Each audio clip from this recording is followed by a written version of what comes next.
Hi everyone. Welcome to my channel InfoCraze. Today, we will dive into a very crucial topic in financial management, which is capital budgeting. This video will be very insightful for finance students and also for professionals preparing for job interviews. So, let's get started. As we know, three important decision-making functions of financial management are financing decision, which includes where to get the money from, investment decision, which includes where to invest the money, and dividend decision, that is, how much surplus money to be retained or distributed to the shareholders.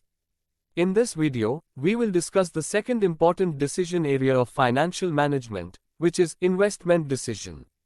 Investment decisions refer to the process of allocating financial resources to various assets or projects, with the expectation of generating returns in the future.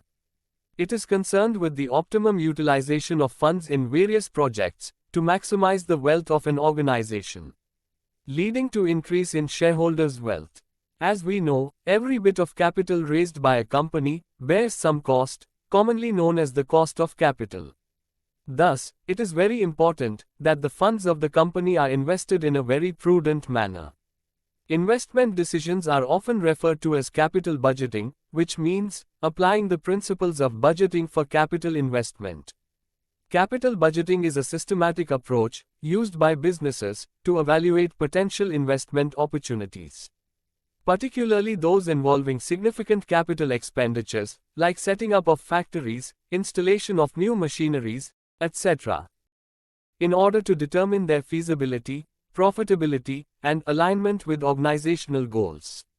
The capital budgeting process typically consists of several key steps, like planning, evaluation, selection, implementation, control, and review.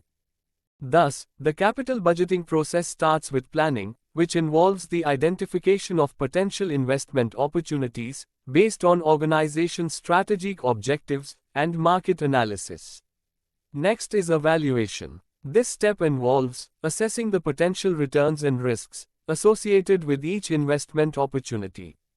Various financial techniques are used to quantify the expected benefits and costs over the project's lifespan. This is the most important step, and it involves the estimation of cash outflows and inflows for a project. Several evaluation techniques are used in capital budgeting to assess the viability and profitability of investment opportunities.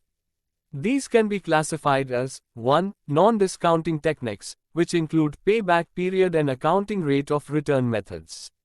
Non-discounting techniques are also known as traditional techniques, which do not involve the discounting of future cash flows to their present value.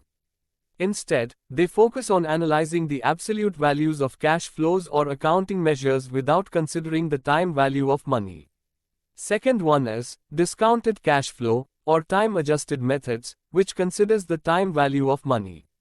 This category includes net present value, that is NPV, profitability index, internal rate of return, that is IRR, discounted payback period, and modified internal rate of return, that is MIRR.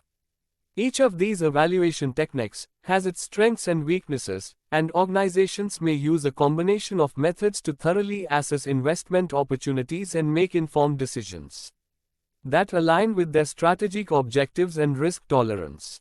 We will discuss more on these techniques separately in my future videos.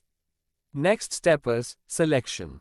After evaluating the returns and risks associated with various projects, as well as the cost of capital to the organization, selection is done for the project, which is expected to maximize the shareholders' wealth. Once the investment decisions are made, the chosen projects move into the implementation phase. This involves securing funding, allocating resources, and executing the planned activities according to the project timeline and budget. Next step is control. During the implementation phase, organizations monitor the progress of the projects to ensure that they stay on track and within budget. They establish performance metrics and key performance indicators, KPIs, to measure progress and identify any deviations from the planned objectives. Final step involves review. After the project is completed or reached significant milestones, a thorough review of their performance is conducted. This involves comparing the actual outcomes with the initial projections to evaluate the investment's success and identify lessons learned. The review process provides valuable insights for future investment decisions and helps improve the organization's capital budgeting process over time. By following these steps in the capital budgeting process, organizations can effectively allocate their financial resources to investments that offer the greatest potential for long-term growth and value creation. With this, we come to the end of this video. If you find this video useful, please like the same and share it with your friends. You can also watch my videos on financial management and startup funding. Also, subscribe to my channel for many such interesting videos. If you have any question, please put your query in the comments section. Thanks for watching.